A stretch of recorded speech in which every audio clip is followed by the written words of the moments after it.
मोदी सरकार के तीसरी कार्यकाल के बजट सेशन से पहले आज ऑल पार्टी मीटिंग बुलाई गई, जिसमें तमाम विपक्ष के नेता भी मौजूद रहे और एक एक करके सबने अपनी बात रखी। तो वहीं आम आदमी पार्टी के सांसद संजय सिंह ने भी सर्वदलीय बैठक में कई मुद्दे उठाए, खासकर विपक्षी नेताओं पर जांच एजेंसियों के दुरुपयोग का, जिसका सबसे बड़ा शिकार आम आदमी पार्टी हुई। संजय निषाद ने ये बोला। साथ ही उन्होंने कहा कि मैंने बजट को लेकर दिल्ली और पंजाब का मुद्दा भी उठाया।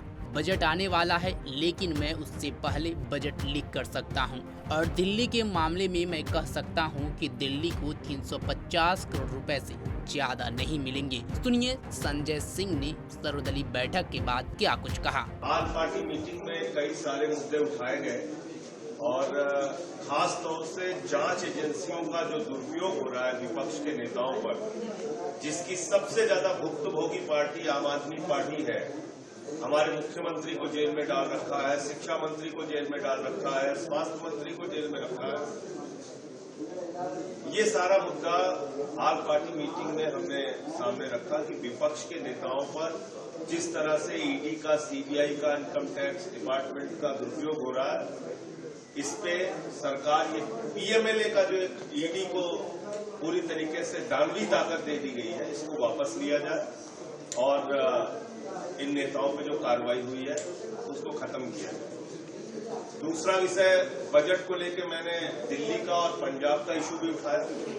देखिए, बजट अभी आने वाला है, लेकिन पहले ही मैं बजट लीक कर सकता हूं और दिल्ली के मामले में तो मैं लीक कर सकता हूं। 325 करोड़ से ज्यादा हम लोगों को नहीं मिलेगा।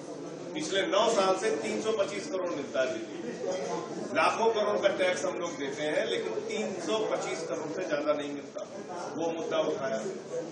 इसके साथ साथ जो आज की तारीख में एक बर्निंग इशू है कि आपने ऐसा फरमान जारी कर दिया जो हिटलर के शासन में होता था। यहाँ कोई नाजीशाही थोड़ी चल रही है।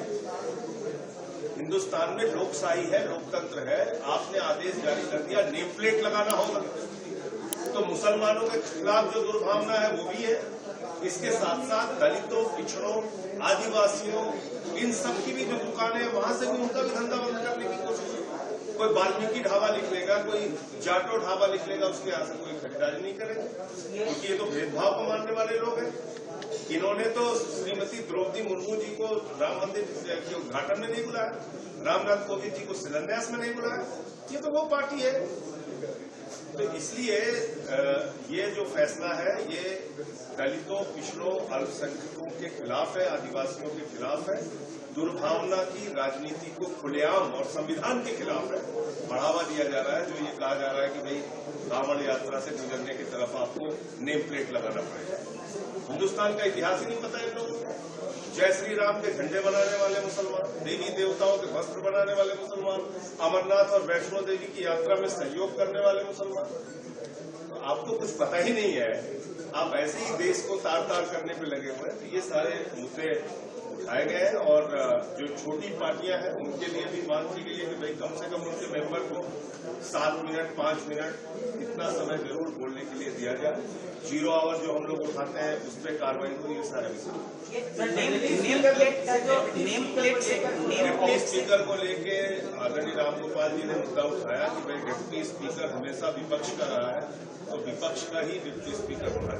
आपको बता दें कि 23 जुलाई को मोदी सरकार के तीसरे कार्यकाल की पहली बजट पेश होगी। निर्मला सीतारमण ये बजट पेश करेंगी और लोगों को सरकार के तीसरे कार्यकाल से काफी उम्मीदें हैं और ये पहला बजट होगा जिससे आम लोगों से लेकर के कई सारे उद्योगपतियों की नजर भी सरकार के इस बजट पर होगी। आपको सरकार के बजट से क्या उम्मीदें हैं, कमेंट बॉक्स में हमें जरूर बताएं। तमाम खबरों के लिए जुड़े रहे हमारे साथ और देखते रहें punjabkesari.com। धन्यवाद।